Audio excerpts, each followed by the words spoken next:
Hey, my friends, today we are going there. We're talking about clients from hell. And first of all, I don't usually refer to this term. I also don't usually talk about clients from hell all that much because usually when I'm sent these stories or asked my opinion, usually I see things that the freelancer did wrong as well. Usually in my own situations, I have had some nightmare experiences. 9 times out of 10, there was something that I could have done better as well. So I never like to rant and bash clients. That's just not, that's not my style. But I do want to take today's episode to talk about how to avoid some of these nightmare clients and how to fix some of these situations that come up because we can only control what we can control.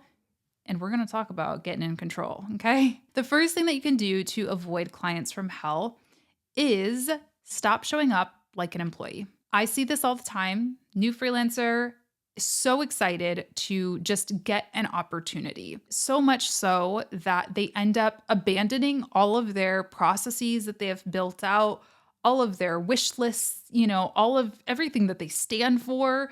And they just become they just shrink in front of the client's eyes, I would assume. On the discovery call, they're not leading, they're not taking control. Even before the discovery call, when it comes to pitching, they haven't invested in content, so they're only cold pitching. And a lot of times it can come off as desperate. I get a lot of cold emails in my inbox, and a lot of times they come off pretty weird. When you are creating content that is authoritative, that shows that you know what you're talking about, that you are an expert in the space that you are delivering a service in, people will want to work with you. It's not like, oh, I have this seat to fill. I need to hire this person to check this box for me. It's like, oh my gosh, I see this person as an expert. I hope they want to work with me. And this affects everything. This affects how you show up on those discovery calls because it's no longer a job interview, right? We've all been on those discovery calls where it feels like it's getting job interview territory. And those clients, whenever that happens, that's an automatic no for me. That is a huge red flag. Even if I like their business, even if they want to take the next step with me, I'm like, if you just ask me standard interview sheet questions, it's going to be a no because you're not looking at me as an expert. You're not looking at me as an authority in my space. You are looking for somebody to kind of push around and control. And that's fine, but you got to pay full-time income for that. And, you got to hire someone who wants to work full time. Also, when you are putting together your offers, a lot of times we think we need to pack our offers. We need to just have so much stuff in our offers. Really, instead of selling deliverables, I mean, I know some of us we can't get away from selling deliverables if we're like a designer or we're turning over a website or whatever, but don't prioritize, don't emphasize that deliverable so much as you are emphasizing and prioritizing the solution to their problems, right? I am not just selling you this many social posts and this many, this and that. I am selling you the end result, which is hopefully more leads and sales for your business through social media, which is an improved, cohesive brand on social, which is reaching more people in your target audience. That's what I'm selling. I'm not selling you 5 social posts a week. That gives hey, they're going to push you around. They're going to make sure that you're delivering exactly those 5 social posts. Because if you dare to post one less or one more, you're going to have to answer to them and you're going to get micromanaged and it's not going to be a good situation. So don't treat yourself like an employee. Treat yourself like the expert that you are. One thing though, I'm going to say, there's a fine line between expert and arrogance. And as somebody who hires a lot of freelancers myself, I've seen the arrogance thing a lot too. So just putting that out there, it's hard because you do want to position yourself as an expert, but at the same time, you are there to do a job.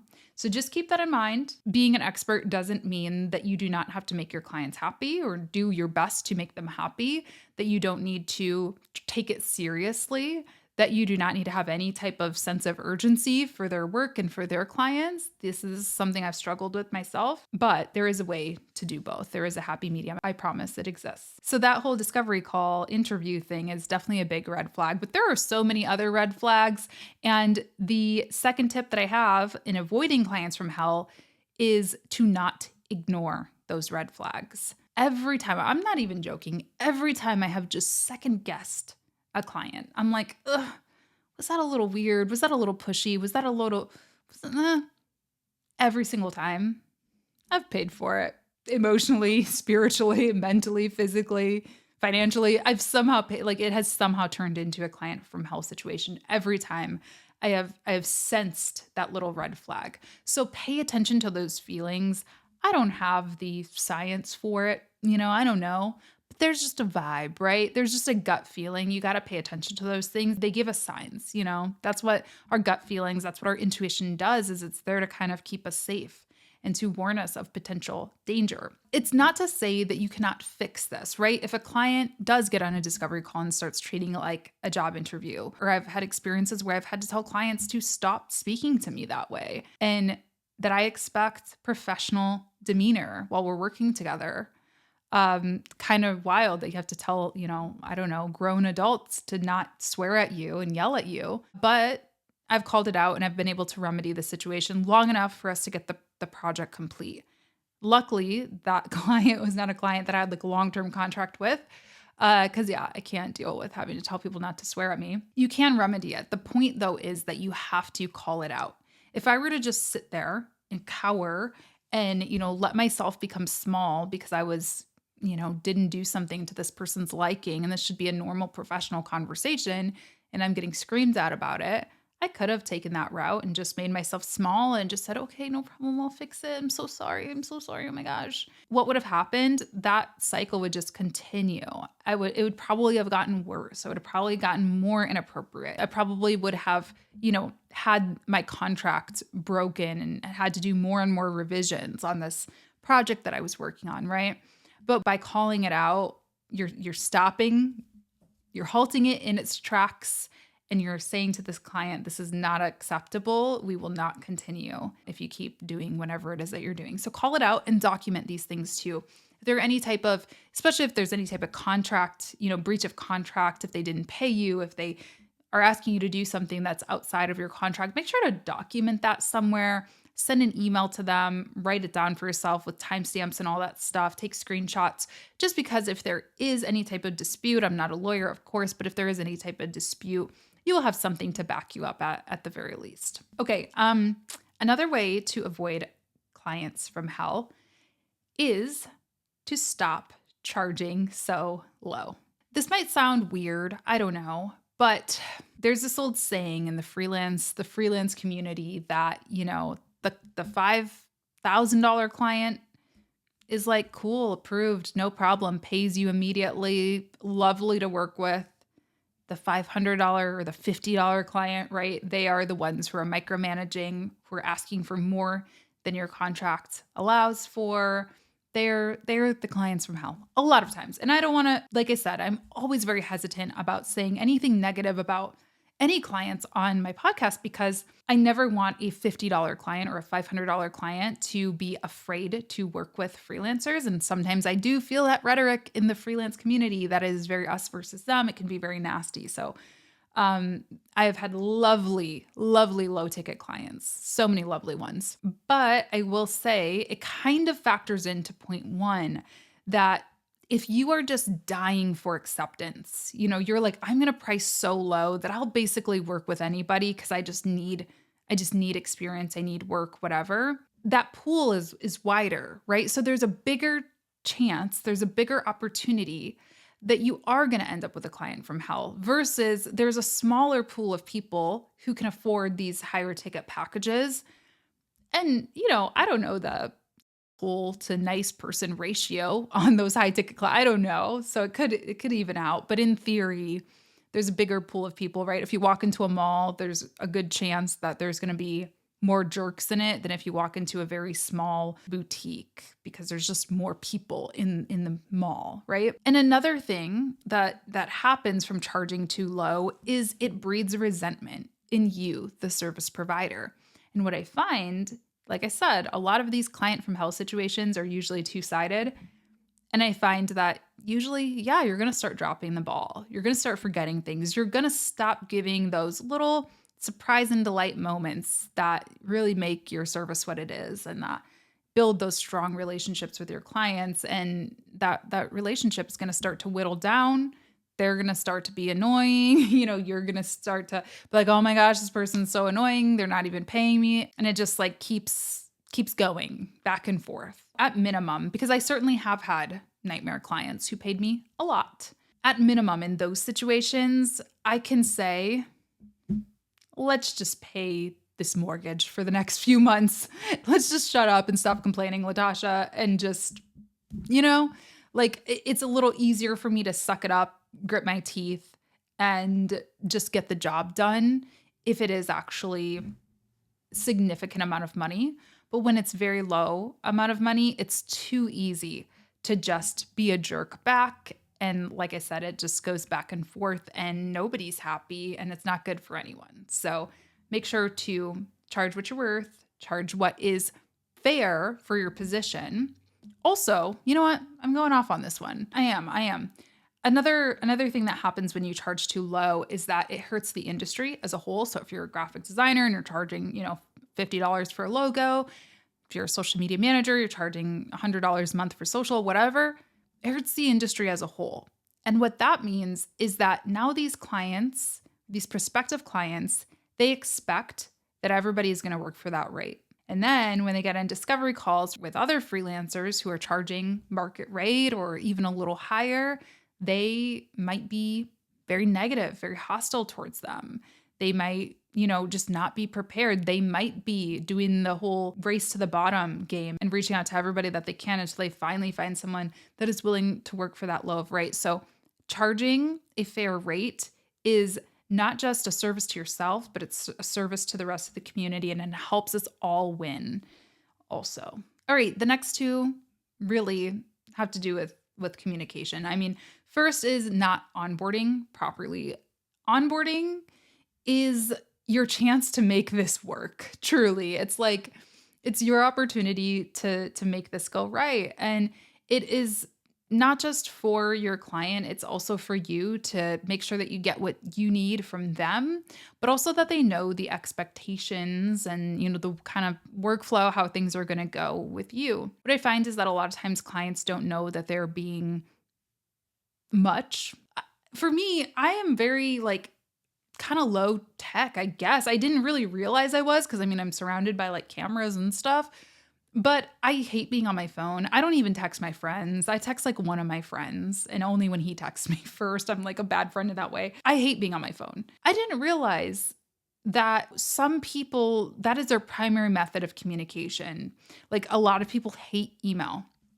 DMs, don't even get me started. If a client, that's their primary way of communicating is through text message or through DM, and that's just their normal way of life, they don't know that they're being intrusive to me or that they're triggering me or whatever by texting me because I never set that boundary. So that's on me to set that boundary. It's on me to say, this is a business relationship. And so we communicate via email or whatever other business tool that I use. Text message is there for emergencies, but we don't text. That's on me. What may seem obvious to you isn't always obvious to everybody else. So it's super important to keep that in mind.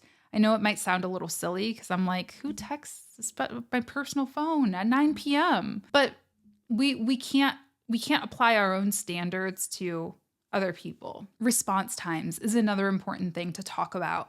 How soon can people expect responses from you if you're working with someone? Again, going back to the employee thing, sometimes people think, oh, we signed a contract together, so they are at my beck and call. They should be responding to me within an hour. That's not how it works in the freelance world. Obviously, sense of urgency, I've got it. If something is on fire, if there is an emergency, of course. But day-to-day communication, no. That's a 24-hour, I'm doing stuff during the day. I might be out traveling, who knows? So set that boundary. Is it 24 hours, 48 hours? Is there a specific process they should follow? If there is an emergency, lay that all out for them. Because then you also have documentation of it. If they start calling you at 6 a.m. or 9 p.m. or whatever on your personal phone, and you have that written in some type of onboarding document, you can point to that and say, hey, remember when we signed this contract and when I sent you this onboarding packet? This is what you signed off on, and you are continuously not abiding by that. And so, let's stop doing that or end the relationship. And then similarly, not communicating throughout the relationship. I always like to Over communicate, I mean, not so much that it's annoying. There is definitely a balance, but if I did something for a client, I'm going to write it down and I might just jot it down in some notes and like send off a weekly update or, hold it for our touch base call or whatever. But I'm going to write stuff down so that I can explain to the client what I've been doing for them, what I've been working on. Social media management in particular there's a period of time, especially in the beginning, when like maybe there's not a lot going out because you are busy curating content or creating content or doing research or interviewing people or doing all the weird things that we do all day. There might not be like heaps and heaps of content coming out. Or another thing that I find with social media management in particular is clients well, where are the results? How is this impacting our business? Well, you're not going to see that after a month. You're just not. And I set that guideline to communicate that before we even sign a contract. If you are looking for an increase in revenue tomorrow, it's not going to happen by doing an organic social media strategy. It's going to help you next year, even maybe in a couple months. You're not going to see that impact in most cases unless you get lucky and go super viral. You're not going to see that impact tomorrow. So I want to map out a timeline for you so that you know when you can expect to see content to start going out, when I'm going to start to provide you your first report, all of that stuff. And also how long it typically takes for me to really start to see some impact from our strategy together. This is important because they don't know what they don't know. Like if I go into a hair salon and get my hair cut and she just starts whacking away trying some new technique and doesn't tell me what she's doing, I'm going to be freaked out. If I go to the doctor and they just shove me into a machine, I'm like, what does this machine do? What are you reading about my body? So you have to explain what's going on because I see it and have experienced a lot of confusion and hostility when that isn't communicated. This doesn't mean that you are being micromanaged. It just means that you're updating and you can do it in a very gentle way that doesn't take a lot from you, but that is just explaining what people paid for. Because at the end of the day, yes, people did invest their hard-earned money into our services. So it is our job to make sure that they know what they're getting for that investment. So what do you think? Have you ever had a client from hell? You don't need to tell me the juicy details unless you really feel like it. I'm always up for a laugh or a vent sesh. Feel free to let me know if there are any other big red flags or things that you really try to avoid doing to prevent more of these clients from hell from coming your way. As always, I appreciate you so much for tuning in. If you are watching on YouTube, please take a second to leave a comment down below. If you're listening in on the podcasting platforms, please follow the podcast on Spotify or Apple Podcasts. And you can also leave a rating and review. I'm going to put a review up here on the screen from this lovely listener. Thank you so much for taking the time to do that. It helps so much more than you know. So if you could just review and rate, I would greatly appreciate it. And I hope you enjoyed today's episode. I hope it was helpful, and I'll see you in the next one.